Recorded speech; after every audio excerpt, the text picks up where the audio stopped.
In this breakout session, what we're going to do is do a deep dive into the scribe role itself. We're going to cover the importance of the scribe, how you scribe on-site, the steps that you do, the tools that you need, how we do it in a virtual world, and the tools that you need. We're going to go over the role of the traffic cop and runner. We're going to talk a lot about voting, and then the importance of the summary, or what many of you may know as synthesis. So the steps have been adjusted slightly. Excuse me for a second. Steps have been adjusted slightly from what you may be currently doing, and they're now aligned with the revised writing exercise, and that was based on the Rotary International Action Plan. The voting is also now going to be done in groupings. The groupings are going to include more than one question sometimes in voting by block.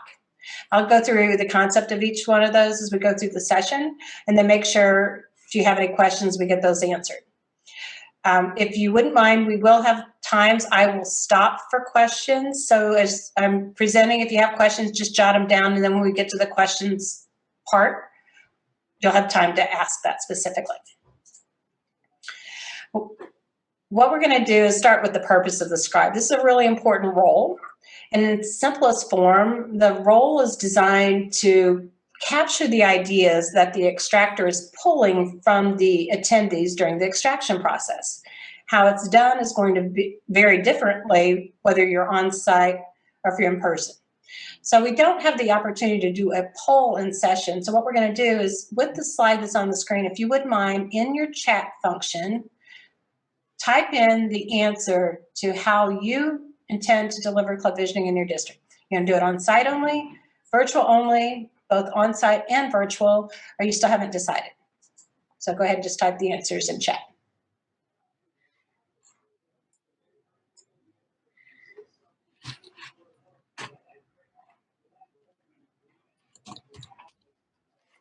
Okay, so we've got virtual, both. So everybody is here because you're going to be doing some sort of virtual delivery. So thank you for that. So we're going to start with what we know, which is the on-site version, and then we'll talk about how that's adapted in the virtual world. So on-site, you have a team lead, and they coordinate getting all the stuff to the physical location. So they're going to have easels, they'll have the 3M posting wall charts for the session. Usually we want 2 people in the scribe role on site, and that just keeps the extraction flowing smoothly. The charts are set up as shown on the slide. So each sheet should have the crossed lines. Sorry, I lost my spot. And number it alternatively when you're scribing. So like the one on the left would be number 1, the one on the right would be number 2, and then you'd alternate back and forth. Be sure to make the vertical line on the left at least a hand's width. So you'll see on the slide it says 4 or 5 inches. Kind of depends on the size of your hand, I guess. But you want to leave enough room for the dot voting when you're on site. You write the topic at the top of the heading, and those topics come from the writing exercise that they just did. Now, you'll find, and I don't know that we've really made this clear as much in the session this morning, but the writing exercise is now sent to them prior to the session. Whether you're on site or virtual, they come to the session having the writing exercise already completed. And that writing exercise is sent to them with some resources to kind of give them some time to think through it and not rush. So as you're extracting and scribing, you would just write in each club member's ideas, again, going from one scribe to the other. You don't write down everything they say, but everything you write should be something that they said. And that's really important because the extractor may need to help coach them. How do they get to the point? How do they get to the headlines, the bullets, the tweets, whatever you want to call them? They'll coach them through changing if they verbalize something in the present. We want to make sure we get it into the past tense because it's something that they have done, not that they're going to do. And it's really important that the scribe and the extractor have a good rhythm going. So you have to have a communication method between the extractor and the scribe. So if the extractor is going too quick, or the scribe didn't, quite understand what they said, or they need to clarify something. You need to have the ability to, slow down, or I didn't get that, or did I catch that? So just some communication. Then you draw a line between each point, and again, that's for the purpose of voting later. Now, all of you should have received a copy of the writing exercise in the email communications, and if you sign up for more than one session, you probably received it more than once. Does everyone have that available from the email, or do I need to put that in the chat? If you don't have it, please raise your hand. Thanks, Richard. Okay, I'm going to assume everybody's got it because we're going to be referring to it throughout this session. The revised writing exercise has more than one question extracted into a category. So if you look at your writing exercise on page 2, where it starts into the questions section, you'll see at the top, priority, increase our ability to adapt. And in that section, there are actually 2 questions. What does our club stand for? And how have we embraced flexibility? So the wording in the writing exercise has changed a little bit from what you may have used previously. On the flip chart, you can still extract by question, that's fine. But when you post the wall charts on the wall, you're going to put both of these questions, extracted ideas, in one section. And how you separate that is the old blue tape. So when they vote, they will vote on each of these 2 questions as a single voting block. Now, in a virtual world, a little bit different, because you'll actually be scribing directly onto a shared SurveyMonkey tool. And again, the same thing, in virtual, we will be extracting from more than one question into a single section on the SurveyMonkey. Prior to either voting in person or on site, it's the extractor's responsibility to make sure that ideas get consolidated. So if there are duplicates in multiple categories, or something is in an area that, maybe it's a youth thing and they put it, a youth exchange in international service versus in expanding our reach. Some of how we've reconfigured this writing exercise is to help reduce that, but you may still see that. So it's really important prior to voting that there is a process by which you ask them where things go. So if it's in 2 places, you just point out and notice that you've put this in this section, but it's also over here. Is that the same thing? Should it be in one or the other, or should it be both? What do you think? Remember, it's their visioning. You're not there to tell them where to put it. You're there to just facilitate. You're not there to advise. Let them choose, and whatever they choose is the right way. Even if it's not the way you think it should be, you really need to let them choose. It's really important. All right, so any questions up until this point? All right, we're at the tip of the iceberg. So let's go through a scenario. How would you handle this situation? A club that you're facilitating has put youth exchange in 2 places. They've put it under the Increase Our Impact as a youth services program, but they've also put it in Increase Our Ability to Adapt as to what their club stands for, because that's really important to them. So raise your hand and I'll call on you and share in just 10 words or less, how would you handle that situation if you were the facilitator? Tony? I would probably approach it from the direction of what is going to be the most impactful. Okay, so what might you say? Oh, you want me to put it in a correct sentence, huh? Just pretend you're in role. Where do you think that this would be most impactful? Okay, so you pointed out that it's in 2 places and Yes, see, yeah, where do they want it? Great. Bill? I would probably hint that increase our impact might be better.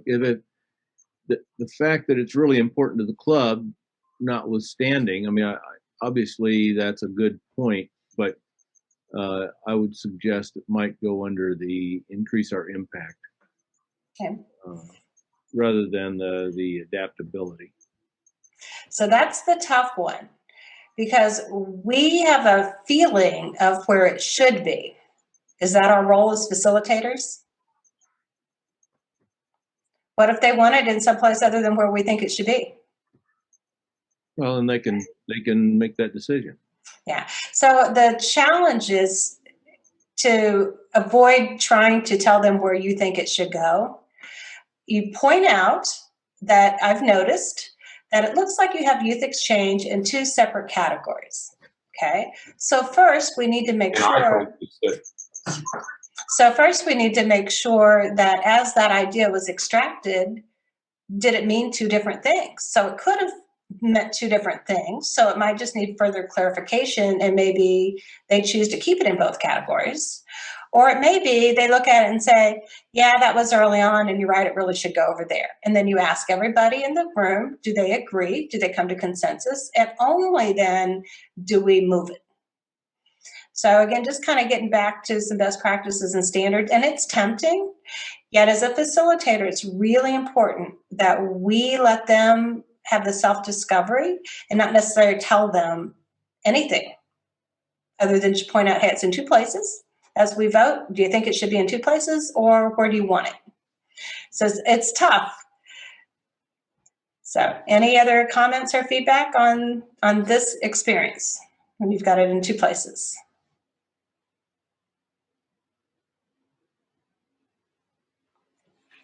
Yes, Margie.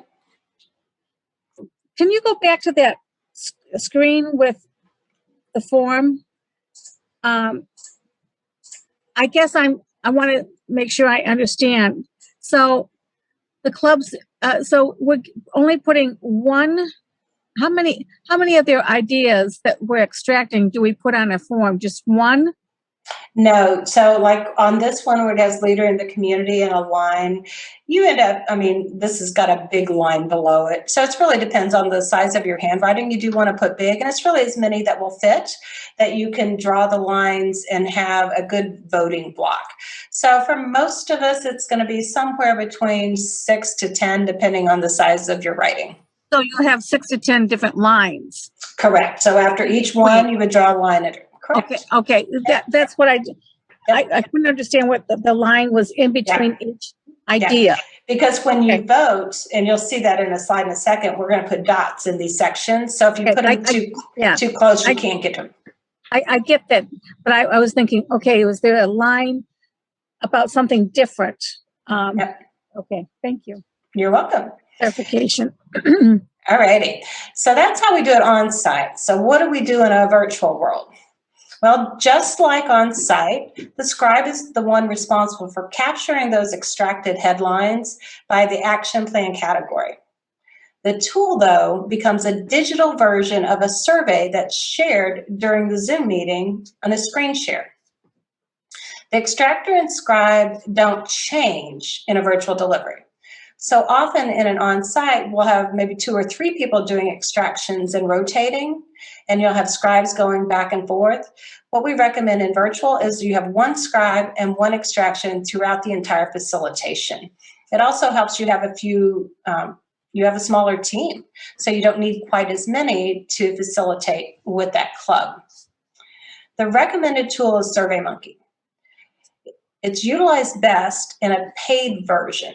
You can use the free version, but why we recommend a paid version, and we recommend that the district who's committed to doing club visioning have a paid subscription. Now, a district can use SurveyMonkey for a whole lot of other things besides just visioning. They can use it for their assemblies or conferences, whatever. And when you look at it from a district perspective, the cost isn't that significant. The platform that they would choose would depend on the volume that they want to do, how many surveys. If it's just for visioning, you could probably go with the lowest cost paid version. If you want to do it for more than 1,000 people, then you'd have to do another one. So if you have a subscribed or a subscription, then IVFC can send the template for this extraction tool directly to that to the SurveyMonkey account. So it's not something we email. We just need you to tell us what that subscription is under. And then we can actually send the template. We recommend that for a couple of reasons. One, it's a lot easier for you. Also, it helps protect the brand standard, and you don't have the having to recreate it for each club visioning. And that brings the human error into the equation, where people could accidentally forget something, or maybe they might decide they want to add 3 questions. And again, you want to try to keep that as much of a standard as possible. Now, some districts are using other tools. SurveyMonkey is not the only one, but it is the one that IVFC has vetted and recommended. And as we go through the session, you'll kind of understand why. Some districts are successfully using Google Forms, for instance. But we found that the reporting on the output of SurveyMonkey is more robust, and we're not limited to how many ideas that can be extracted into a single question. The scribe should be someone who already knows how to use this stuff. So this is an opportunity for you to build your team, find out if there is a SurveyMonkey account already in the district, who owns that, who's doing it, or if somebody's already familiar and they're using it for their business. It's a great opportunity to bring somebody who may never have even known about club visioning onto the district team to help with some of the technology pieces. And if they already know how to use it, learning how to adapt it for this application is a relatively simple process. You'll go through 2 rounds of voting. So the scribe needs to be someone that's very proficient in technology. So quickly gathering the results, getting a link, putting it in the chat immediately after the extraction is important. The scribe can be a behind-the-scenes person if they want. It doesn't have to be a speaking role, or it could be. It's just really up to the team and how many people you have on it.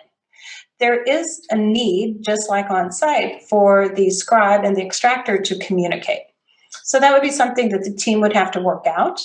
How are we going to let the extractor know to slow down? Or how do we let the extractor know, wait a minute, the scribe has a clarification question, to make sure they captured someone's ideas? So that's just part of the orchestration of the team, just like on site. You know, how is that going to be? Is that going to be a private chat? Are you going to text each other? How are you going to communicate that? The virtual scribe also should be a really good typer. Spell check is wonderful, so it makes it a little bit easier because you can actually have a little help. I always wanted spell checking in flip charts. Wouldn't that be nice? And the ability to, while they're sharing a screen, be able to find the chat to copy and paste. In an ideal world, having 2 monitors makes this a lot easier. Some of these things are a little tougher if you just have one screen and you're trying to share, you know, a screen, and you also need to find your Zoom controls and your chat. It just needs a little bit of practice to see what your screen's going to do on the computer device. But again, ideally having 2 monitors helps. With or without 2 monitors, it's really important to have a good, strong, dependable computer with a strong internet connection. Prefer wired versus Wi-Fi. You need to be in a stable area. We've all been on calls where people are kind of cutting in and out. And if you're the scribe, that's going to be a problem. So we need to make sure we've got somebody a little more tech savvy in this world. Now, the tech host can also serve as a scribe. I've done that. It's doable. You got to, a lot of moving parts. I have 2 monitors just about in every setup that I use, so I couldn't imagine doing both of those roles without it. But probably a best practice, especially if virtual visioning is new to your district, would be to have somebody dedicated to this role, and then the tech host would make sure they have them set up where they can screen share. So you'd have to make sure your settings are done to do that. The most important technical requirement, besides just the comfort with SurveyMonkey, is that screen sharing proficiency. So when you're in a Zoom session, you've got to be able to know what your device is going to do. Now, we're not going to have time to do all the training that you may want today on SurveyMonkey. So if you're not familiar, SurveyMonkey itself has some good resource tools. And again, the advantage of having a paid account is that we can send you the template to use. Some of that is how it's already preset for voting, for instance, and you'll see when we get into the software. But if you want additional resources on just how to use SurveyMonkey, how to set it up, it's just surveymonkey.com, and that's where you can find the different pricing for the different packages. They have a really good help center that's got some tutorials and videos on how to set up meetings and what the different functions mean. So it's just a useful place to go. So what we're going to do now is we're going to shift gears and we are going to go into SurveyMonkey itself and kind of look through how you would set up. So we're going to base this on the premise that we have a already subscribed version of SurveyMonkey. And we're going to make it a little bigger, not much bigger, because I'll lose some of my settings if I do. So that's about as big as we're going to be able to get it. So this is just a list of my surveys that I already have. So if I was doing this for a new club, notice that I've got, now I've lost my setting. I would find my template, which, holy cow. Sorry, I'm going to have to shrink this just a little bit, guys, so I can see my settings. So you'll see that I've got all kinds of things. Here is the Club Visioning Voting Exercise Round 1 template, and that's what would be sent to a SurveyMonkey account. What you would do is just go over here and make a copy, because I don't want to mess with my template. I just want to make a copy. Okay. Once you get into the copy, you're going to go in and actually go to Design Survey.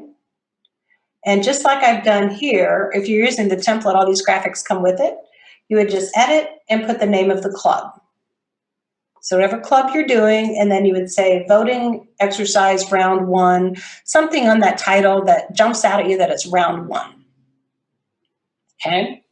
Now this is an actual club that we've done, and we're going to be referencing this a few times. But how did we set this up? Again, if it's the template, it's going to come with these all pre-configured. Another advantage to using the template. But you can use a free SurveyMonkey option and just build this for every club visioning. It's not fun, but you can do it. So how do you do that? You refer back to your writing exercise. So if you don't have your writing exercise in front of you, grab that. And what we're going to do is go to page 2. And you'll notice the first priority says increase our ability to adapt, how we are known and how we connect. And if you notice, that's what we have in the first question.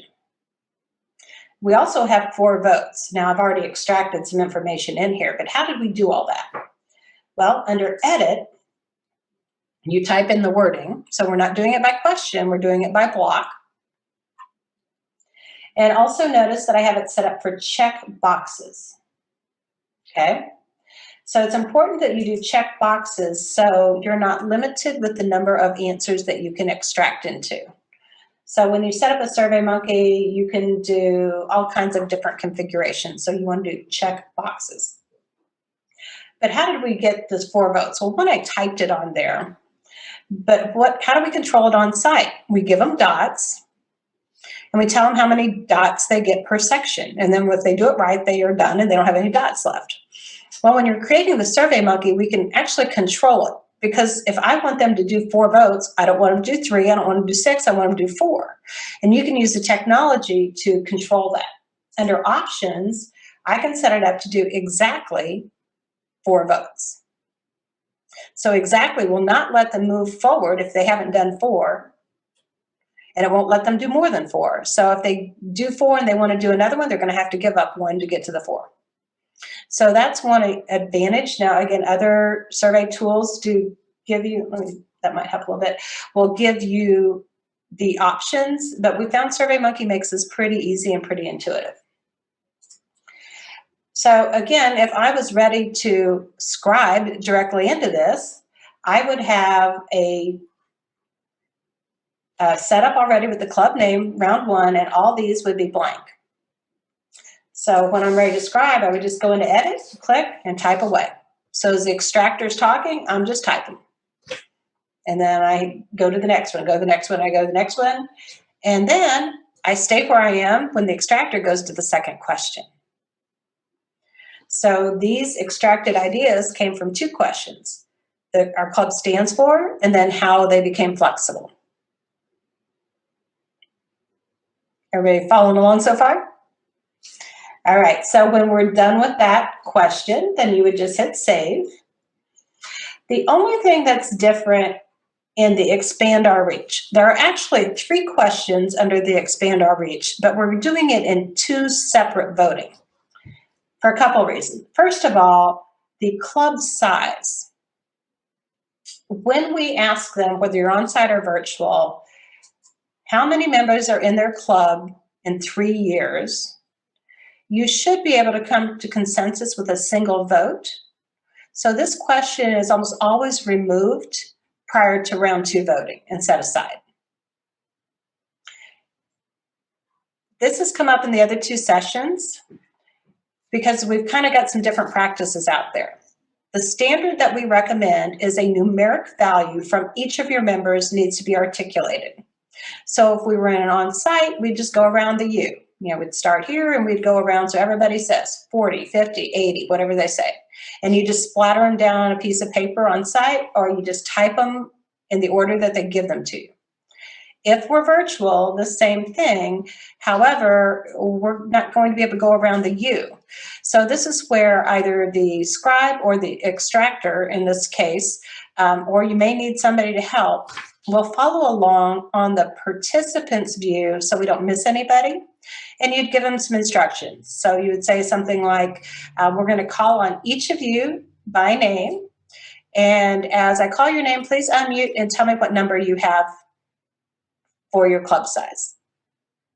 So then I would say, Margie, Michael, Bill, and every single person. This is one time that everybody needs a voice.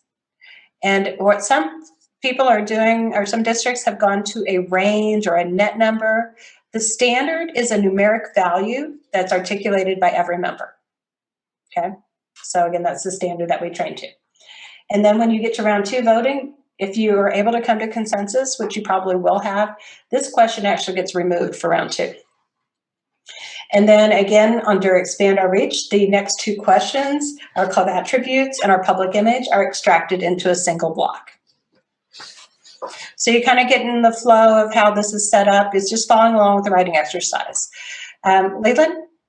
Yes, I assume when you're calling out, going through the entire list, you're going to get duplications. Yep, so you don't type them twice. You just type it once if you already have it. Thanks. Yep, no, good question. So if 3 people said 50, I just leave 50 once. Yeah, or if you didn't catch it and you do it twice, you'll see it when you go to clean up the survey later. So you go through the entire extraction based on the writing exercise. And when you're done with the extraction, which will be at the end of the foundation section, either the Rotary Foundation or if they do have a club foundation, you'll see that's a separate section. You go to collect responses. Now you see I've been playing with this club a lot.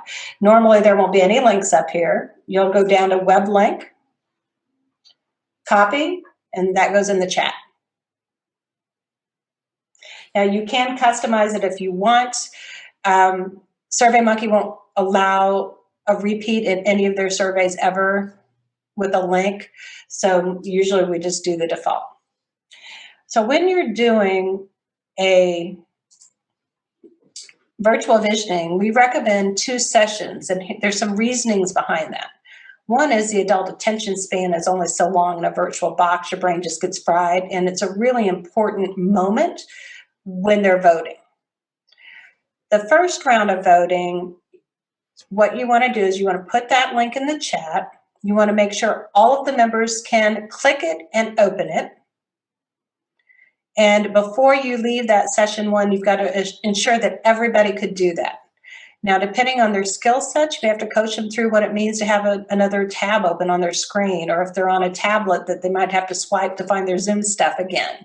But you got to make sure that everybody that's participating can vote.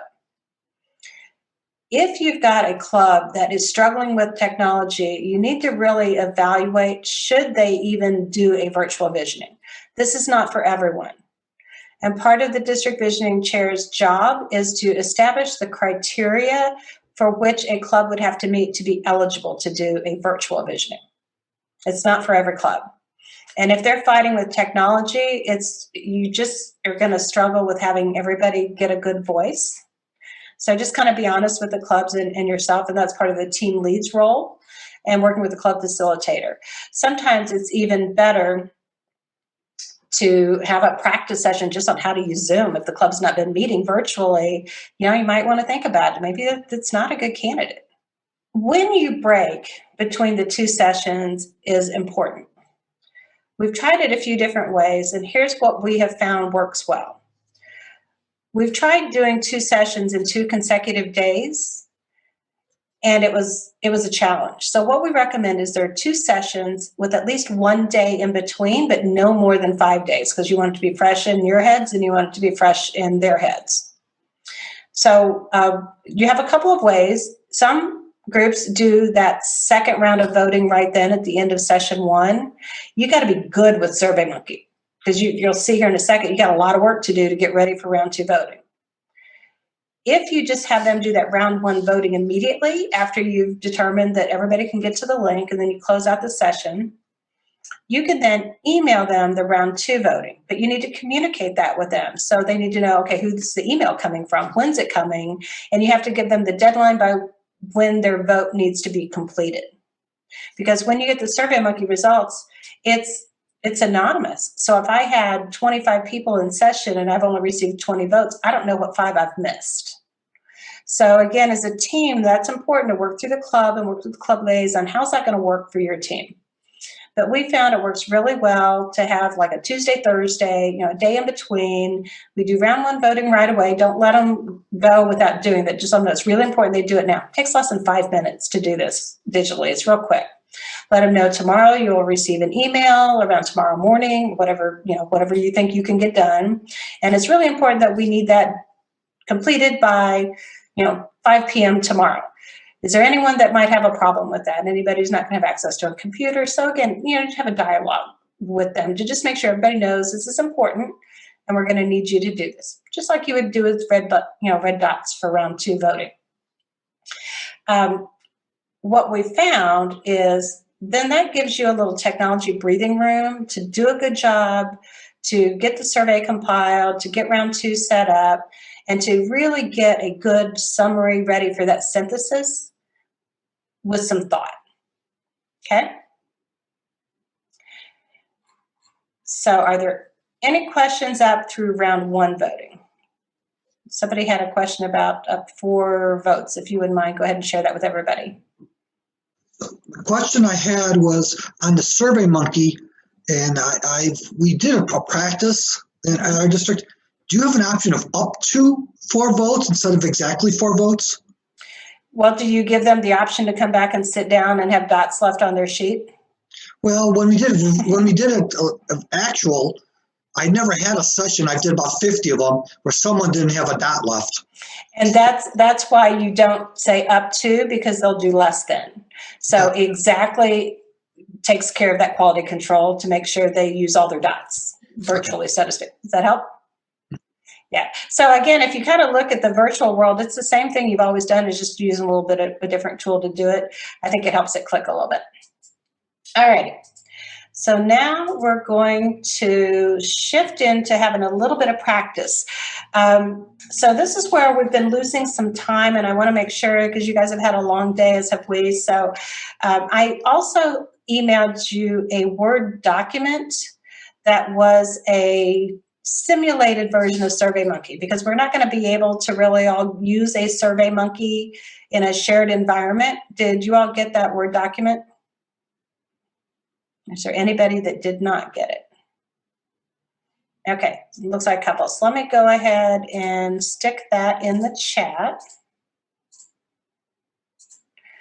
And we're not going to have time for everybody to do it, but what I'd like to do is have at least a couple of you practice as if you were a scribe, and preferably people who aren't doing this on a regular basis. Not to put you on the spot, but it'll be a good way to kind of get the feel for what your computer does. Now, again, you wouldn't be using a Word document, but what I'd like to ask for a volunteer to pull up that digital Word document that I just put in chat, share your screen, and we're going to pretend we're doing a little extracting. So who wants to be the brave person to give it a whirl first? Margie, yay. Thank you. All right, so we'll let you go ahead and unmute. Unmute. Okay, so I have it set up so you should be able to share your screen. And then you Yep. want to click on the thumbnail with that Word document that I just posted for you. Perfect. All right. So normally this would be a Survey Monkey and you would be in Edit Survey and you would just be typing away.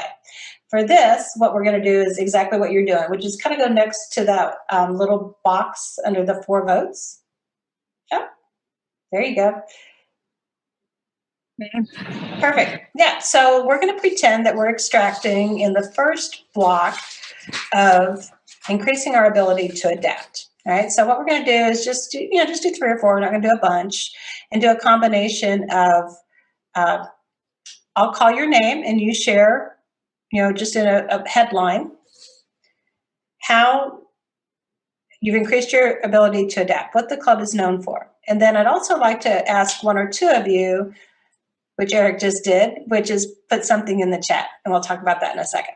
All right, so raise your hand and I'll call on you and you can share just a simulated comment of what you would say. Arlene. Become the club that's known for getting things done. Okay.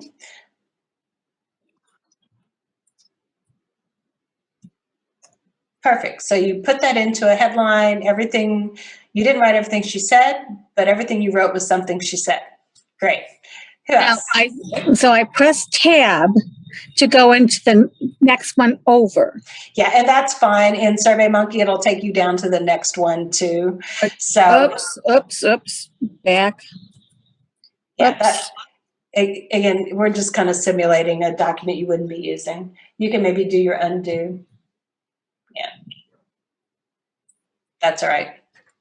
You're not gonna worry about don't worry about formatting too much. Okay, who else has something?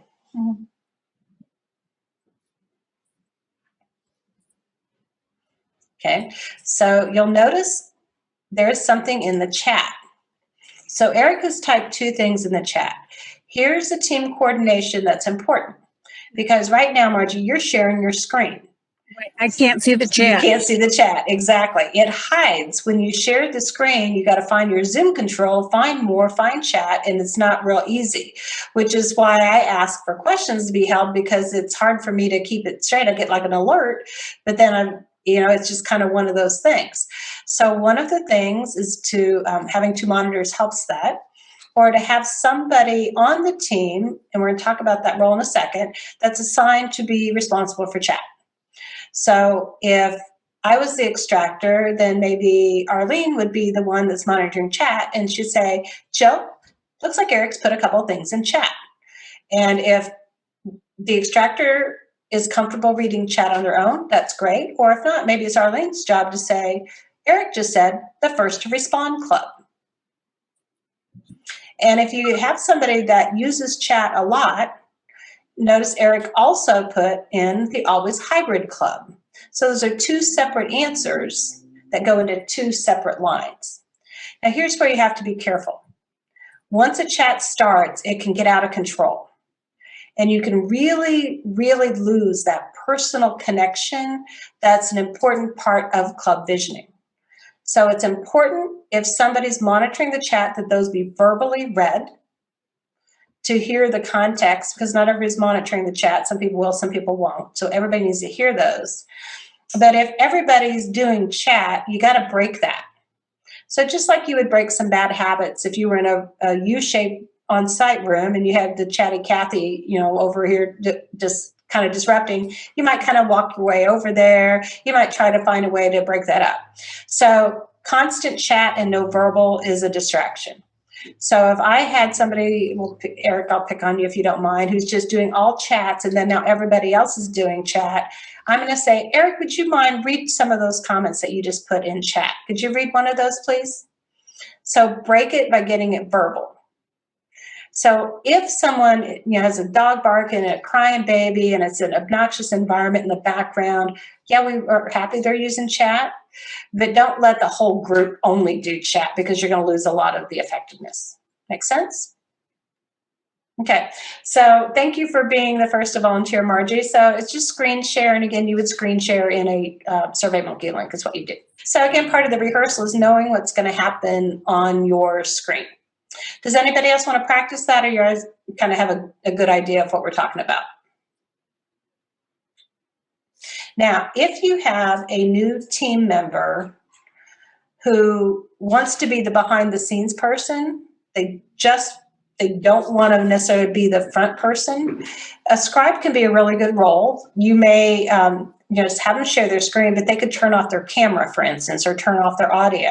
You just need to have a way to, how are they going to communicate? It's going to be private chat, or it's going to be a text back and forth between the team members if they need to get the extractor's attention for something.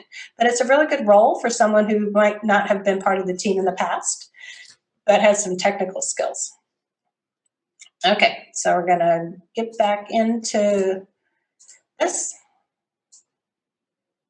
So now that you kind of know the whole screen share part, let's go through the next steps. The traffic cop. In an online session, the scribes complete the sheet, a runner takes the sheets, they post them all over the walls. That's why the room setup is really important. And they make sure they put the blue tape on the walls. Well, then sometimes we need a traffic cop. Well, what do? They make sure the scribe and the extractor are literally on the same page. They communicate. They're the ones that have the authority to politely interrupt, to say, Jill, could you just hold on for a second? Jane, did you get that? Okay, great. Or Fred, did you need to clarify? Yes. John, is that really what you meant? Did I get it? Good. Okay, Jill, go ahead. That's kind of what your traffic cop is doing. They're making sure the pieces and parts are moving in sequence. So you got to rehearse that and know who's going to be in that role. Well, in a virtual world, you don't need a runner, so that's one less person that you need. But that traffic cop is a really important role. So the role of the traffic cop is really the person that's going to help with the raised hands, with the chat, could be a co-host, help mute people, just to make sure we're not missing anyone. And they're also the one who will be assigned to alert the extractor. Joe, I don't know if you noticed that Eric put something in chat. So it's just really important that you have that role identified. Each of these roles can be one person doing multiple roles, or it could be a separate person doing the role. So it's really up to the team and how many resources you have available. But it's just important to kind of rehearse that part so everybody knows, like when I'm presenting, and those of you who have had the pleasure of putting up with my grumpiness, I want people to text me if I'm running a PowerPoint, because chatting, I screw stuff up. And that's what happened with the first session this morning. I got off on Rita's slides and I lost where she was in her presentation because I'd answered a chat, and I was kicking myself because I know better. So it's just kind of one of those things. You got to learn what works best for you. Some people may be more coordinated than me. So let's talk a little bit more about this voting. Again, there's 2 rounds, and whether on-site or virtual, as mentioned earlier, the voting's done by the action plan block, not by question. So if we're on site, we place the wall charts in grouping and we put a blue piece of tape between them. In the virtual, we scribe directly into a single block, just like we demonstrated. So we may have multiple questions in one block. But remember what the voting is all about. It's to allow them to funnel their extracted ideas towards a consensus so they can prioritize their action plan development. Now, you may want to grab your writing exercise real quick as we kind of review the voting, because this is different. I'm going to stop sharing. You may want to just take notes right on your writing exercise. How many votes do we do in each section? Under the first question, the increase our ability to adapt, those 2 questions together in one block receive 4 votes. Again, you saw on the SurveyMonkey exactly 4. If we were doing blue dots, they would get 4 dots. Under expand our reach, again, we have 2 different voting items there. The club size gets 1 vote, because usually 1 vote will bring you to consensus. If for some reason it doesn't, you can carry club size into round 2 voting if necessary, but I think you'll find usually that's not necessary and it can be removed. Under expand our reach, attributes, and public image, those 2 questions together receive 4 votes. Now here's where we're going to rattle what you remember about voting a little bit. Under enhanced participant engagement, you'll see the questions are a little bit different. So we have the how our members are active. So the attentions to our members, but then we also have a leadership development section. Those 2 questions grouped together will receive 5 votes. Under increase our impact, you'll see we have combined now club service and international service. And service is very important to many of our clubs. So we have allotted 6 votes, and you're going to have a lot of ideas in that section in most club visionings. When we get to fundraisers, again, very similar to how we've always done it, the project and how much money they raised with the project. So it's always a 2-part answer. That section will receive 2 votes. The Rotary Foundation, same as that's always been, that will receive 2 votes. And if they have a club foundation, that is a separate extracted question, and that also gets 2 votes. So if you're handing out the dots, you'd either do 24 or 26 blue dots, depending if they have a club foundation or not. So the runner again places a blue circle at the first page on the wall in that section with the number of how many votes. So 4, 5, 6, whatever that section gets. So you need to give them some instructions. So you need to kind of let them know. Sometimes we hand out the dots at a break or sometimes after the instructions, but just let them know, hey, there's sections, there's some blue tape between them, the runners or the scribe or somebody has put each section with how many votes, how many dots you'll use in that section. Hand out the dots, make sure they don't have any questions, and then you don't want them to bottleneck, right? So we split them up and we'll say, okay, this side of the room start here and go clockwise, this side of the room start there and go clockwise, and if you do it right, you don't have any dots left at the end, right? So something kind of like that. So I'm going to put that picture back up. So again, you can kind of see on the bottom right, the picture of them just walking around the room voting. Now, how do we do virtual? Well, like we talked about earlier, the scribe copies the SurveyMonkey link into the chat, asks the attendees to copy and open that link. You do it in 2 separate sessions, which we do strongly recommend. Make sure everyone can do it before you close that Zoom session. The second round of voting can be done as an email the next day. And again, we recommend at least a day in between those sessions to get everybody to vote. An alternative to that is to have the second session open with round 2 voting in another chat link. But then you have some kind of dead air while they're voting and while the scribe is kind of compiling all that stuff. So that's when we decided let's email it, and that seemed to work better. Each round of voting really only takes about 5 minutes, but it's important before you close session 1, you let them know how the session or voting the second time will come to them. Is it going to be an email? Who's it coming from? And just so they pay attention and don't miss it. Clarify to do round 1 voting immediately. Gives the scribe some time to get ready for round 2 voting and get the SurveyMonkey and the link. So we're going to go through that in just a little bit, but just want to make sure there's no question in format with getting into the second round of voting. We good? Okay, so let's go back into our SurveyMonkey and quickly look at how we do round 2 voting. So round 1 has been done. And very similarly to how we started with saving the template, what you would do is I would go to my round 1 voting and I would click more and I would make a copy.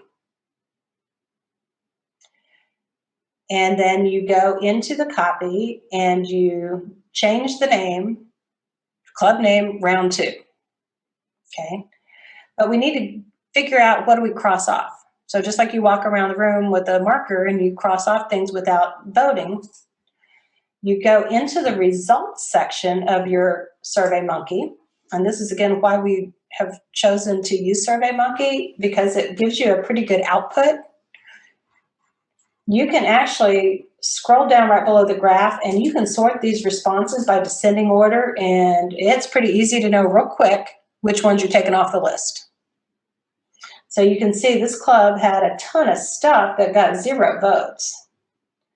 And it's also pretty quick to figure out we wanted 5 to 7 answers in the section, which ones we're going to use. So you make a note of this. Under our how many people do we have in our club? Again, we just did 1 round of voting. This was a smaller club. It was very clear. 72% said 50. We got our number. We don't need to do this in round 2 voting. So this question will be removed in the copy that we just did. So you just go through each of these questions and you go through just like you would and cross them off. Which ones were you going to take out? Yes, Leland? How do you remove it? Yep, Sure, yeah. I'm going to go there just next. So once you get that list, now I'm lazy, so I'll actually have this one open and I open up a second tab with the new one. So I just have them side by side, but you could manually write it or you could print it. You could really do what you want. So what we do to prepare round 2 voting, we go into the one we just copied, which will now have everything that we just did, right? We go into design survey. And now we've got all the extracted things. It's as simple as going to edit, and we removed the ones that didn't get the most votes. Just delete, delete, delete, delete. But we want to make sure we save round 1 voting, because just like you give them all the wall charts and an on-site, you give the club all of the ideas, whether they got votes or not. And that's really important, that everybody's voice is heard. Because it may not be something that got a priority vote that night, but it may be something the club wants to refer to in the future. So the club leaders will receive all of these results, just like they get all the wall charts. So you just delete the question. So if this was the number in the club, I would actually just go in and delete that question. Did that answer your question, Leland? So it's pretty straightforward. So again, I'm pretty good with this stuff, but I was really sweating and stressing doing this all in one session, and it was just a lot. It wasn't necessary. We could put a lot more thought into it. Sometimes the consolidation has to happen, and I might want to lean on a team member and not make a unilateral decision. I got to ask my clubs. There's just some things that you want to make sure gets done before you start that round 1 voting. So I get this all cleaned up, I narrow it down. The one thing to point out, remember the section with 6 votes, that service section? In this club, and as in a lot of them, 6 may be too many votes to come to a consensus, whether you're on site or virtual. And they have a lot of questions that if I would have given this club 6 options, I don't think I would have gotten to a consensus. So very frequently, the increase our impact, the serving at home and afar, will need to be narrowed down to 4 votes. So just like on site, that's going to have to be a team conversation. Having that day in between helps that as well. So if I was doing this on site, I'd just remove some of the red dots. They don't get them, I'd take 2 out.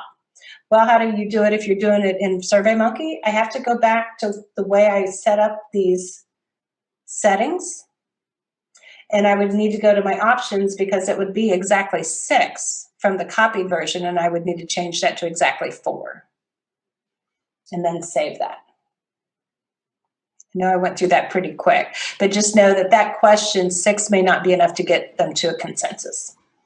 So I get it all cleaned up, I go to collect responses, I get my web link, and then I either email it or I open the second session with a chat, or if you're going to do the marathon session, you put it back in the chat again. So I know that was really, really quick. Now, when we get into the summary, again, it's really important that you write down somewhere that club size, because you've taken that out, right? So you got to remember that number. And the other reason that we like SurveyMonkey is because of the output. I mean, you saw that a little bit when I was actually like scrolling through to get the copy with the consensus. It just gives a really good graph. But if you have that good day in between, it may be worthwhile to add some PowerPoint slides of those results to just make them look a little prettier. So you're going to see a little bit of what I did while I was scrolling on screen, and it's a little hard to follow. So I think in an ideal space, if you had enough time to create some slides out of those SurveyMonkey results for the round 2 voting, it might come across a little bit better. Okay. So let's see what else we need to talk about. Jill, Yes, this is a very basic question. I apologize, but that's okay. when you create the web link, then is there a way that you copy and paste that into chat? I've never done that. Yeah, so we did that twice, but I went through that real quick. So it's just like you did it on round 1, where you go into collect responses, web link,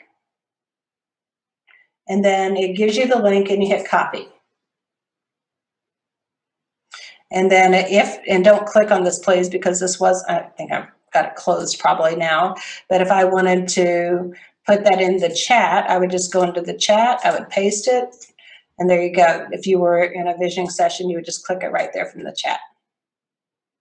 Are all these directions in a manual that are step by step, so that, because it's clear now, but in 2 or 3 months when I go back to do it, Yeah. I'll forget it. So the purpose of this training is a one single introduction to each of these roles that you need to work with your district visioning chairs and your teams to develop more training to deliver. Me flying through this in an hour is not probably going to be enough, unless you're pretty good with this stuff, to take it and run with this. This is an introduction. As Kathy mentioned earlier, we're trying to get the hard copy manuals updated with the new materials. There was a technical resource guide that I sent out to everybody that had registered for the technical role and for the scribe role prior to the last minute. If you didn't register until yesterday, you didn't get it, because I sent it out to everybody who had registered earlier. So I can put those in the chat again. They're also available on the IVFC website. And since we're not going to get thrown out, I can show you that here in a second. Okay, so let's kind of just do another quick pulse check here of how you're doing. So in the chat, based on what we reviewed so far, how you feeling? You're pretty comfortable. You're fine on the on-site. You could do the virtual. You're not sure. You need some more practice. How are you feeling? Because this will help guide you to what else you need to do after today's session. Okay, good. So some of you who are a little more tech savvy are probably okay. Going forward with the on-site with the new material, some are okay, some open to more practice, and maybe the virtual thing will come. So that's about what we expected after today's session, that some of you are going to be at a different level than others, and that's okay. This role and the tech host role are the most computer driven. Both of the sessions really need to focus on what we're doing with the club. So you've got to rehearse. Don't let the technology ruin their experience. Practice, practice, and then practice again. Each session, you need a full technical rehearsal with your full team.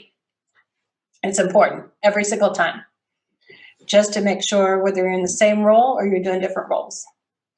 So let's shift a little bit to the summary or the synthesis. If you're on site, it could be the scribe, or it could be just somebody from the team that's assigned to do that, what they have just seen. So we do still recommend that this be done in coordination with the Rotary International Action Plan, whether it's on site or virtual. On site, after the round 2 voting, one of the facilitators literally walks around the room and picks the priority from each category. And they're building a story. When they deliver the summary or the synthesis, they're actually painting a picture verbally of what they just witnessed. The synthesizer artfully connects the key statements from the various wall charts to show any interrelated issues and ideas.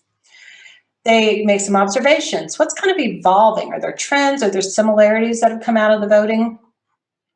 And some clubs actually start to show a pattern, a theme of one of their club characteristics that just pops out. So a really good synthesizer can catch on to this. So this is where you want to put your actor on stage a little bit, because the excitement is really going to increase for your participants at this moment if done well. And for some of them, it really brings in those aha moments, and it can help them really see, because it's critical that vision be shared with energy, with passion. You can do it in the first person, you can do it in the third person, it's really whatever you're comfortable with. But we want them to see themselves not as they are, but as they have become based on this experience. So if the excitement catches on, some groups or individuals even start kind of getting those elevator speeches, their mission statements even start formulating right there. Well, if you're virtual, a little different ballgame. We found if the scribe is open to it, they're often the best suited to do this summary, because they've been the most intimately connected to all these extracted ideas and the voting and the consolidation. If they're not comfortable, maybe it's somebody who wants to be more behind the scenes, then we need to make sure there's some type of a plan with the team to get those round 2 results from the scribe to the person that will be doing this. Again, we tried to do that once on site and it was a nightmare because the person, I got an email, you couldn't open it, and it wasn't good. So if the scribe is comfortable with it, that's a really good person to do it. We do recommend, again, sharing this screen with the SurveyMonkey results in the graph form directly onto the shared screen, or if you have the time, put on a PowerPoint slide, pretty it up a little bit, because as you'll see in the video I'm getting ready to show, sometimes it truncates the words and people kind of get stuck on what you're saying versus what they're looking at, because you want them to really listen actively. But whether you do it virtually or you do it on site, you really want to make sure you do this with enthusiasm following the Rotary International Action Plan. So we suggest that we use those priorities that are on the writing exercise while you're giving your summary.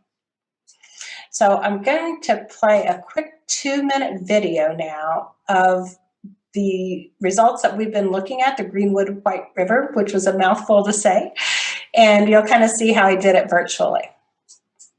This is one of our pilots.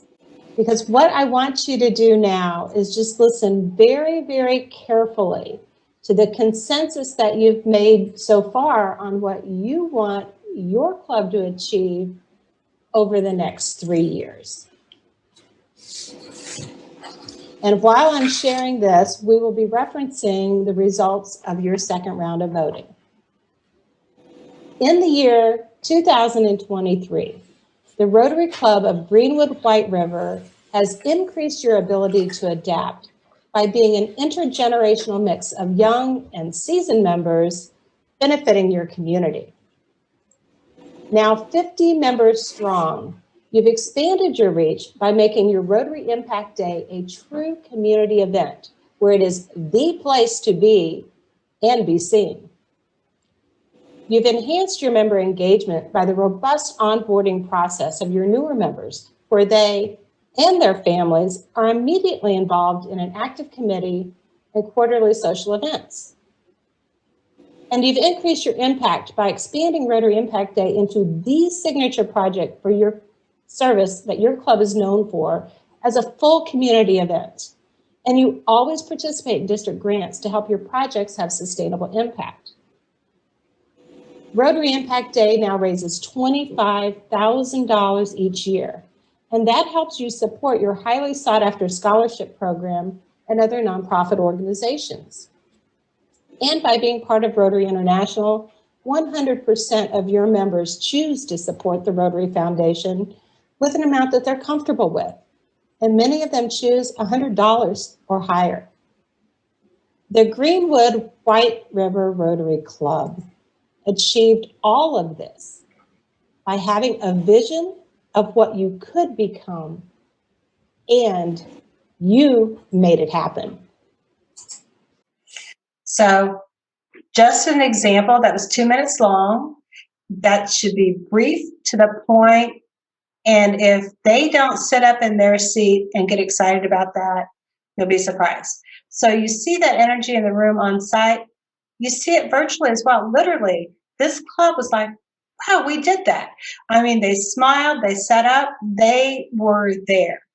Mentally, that's critical, because as they go into the vision to success portion of club visioning now, their head's in the right space to want to make that happen and want to make it happen quickly.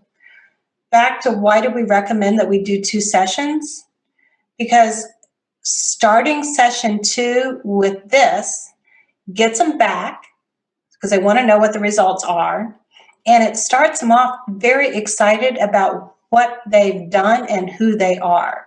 And it's a really good headspace then to run right into the vision to success and the action plans and the breakouts. And we found, even with the larger groups, that first session, if you're pushing 2 hours, they're just tired. And it's not as effective to get excited when you're tired. So that's just what we found when we were walking through the pilots. So we've gone through a whole lot, and I appreciate that we've gone a little bit over our hour, but we've gone through how important the role of the scribe is in capturing the ideas, how to execute the scribe role in an on-site or virtual delivery. We've reviewed voting, how to use SurveyMonkey as a tool, how to count dots, how to vote by action plan, how to do that by a block in both methods. And we've demonstrated the importance of leaving them on a high of what they just did. As you can see, the scribe role is really expanded in the virtual role. So on the IVFC website, and I can actually shift to that real quick, your team can actually see these videos. So the video I just played, for instance, is rivisionfacilitation.org. And this is the public site. You'll find under useful links our YouTube channel. And in the YouTube channel, I found going to playlist kind of helps you see how many videos are there. So you'll see the deep dive sessions that we've done, the 4 that we've done prior to this training today have all been recorded. So if you're just kind of jumping into what's new with visioning, this is a really good place to kind of ramp up. You can see ideas of promoting it in your district, roles of the team, some technical resources, the virtual club visioning session 1 and session 2. So what you just saw in that video was just extracted out of the session. Zoom resources, which our tech resources are going through. Under the technical resources, there is the SurveyMonkey template where we kind of walk through that. Some Zoom reports, just some other things. If you are the district visioning chair, you can actually log in, and that's where you'll be able to get the materials to download and distribute to your team. That is the responsibility of the district visioning chair, and right now they are the only one that will have access to that. So for instance, the club visioning event follow-up, you know, the templates that Rita and Kathy talked about, the PowerPoint that you do on site, all those are the responsibility of the district visioning chair to download those and get those to their team. So with that, are there any questions? Leland? Yes, when you referred to having 2 monitors, what would you suggest be on each monitor? Well, it's really a personal choice. Now, and it depends on what your role is. So when I'm doing what I've done today, I had like my PowerPoint over on one side. If I was scribing, if I wasn't on camera, it wouldn't really matter. I could have it wherever. But if I wanted to be on camera where they were seeing me, I don't want to be typing over here. So if you need to have eye contact, you would want it on the screen where your camera is. That's really about the only thing that matters. If not, it really doesn't. It's whatever works best for you on your computer. And we appreciate your time. I know it's a long day, so thank you for your commitment to your clubs and districts.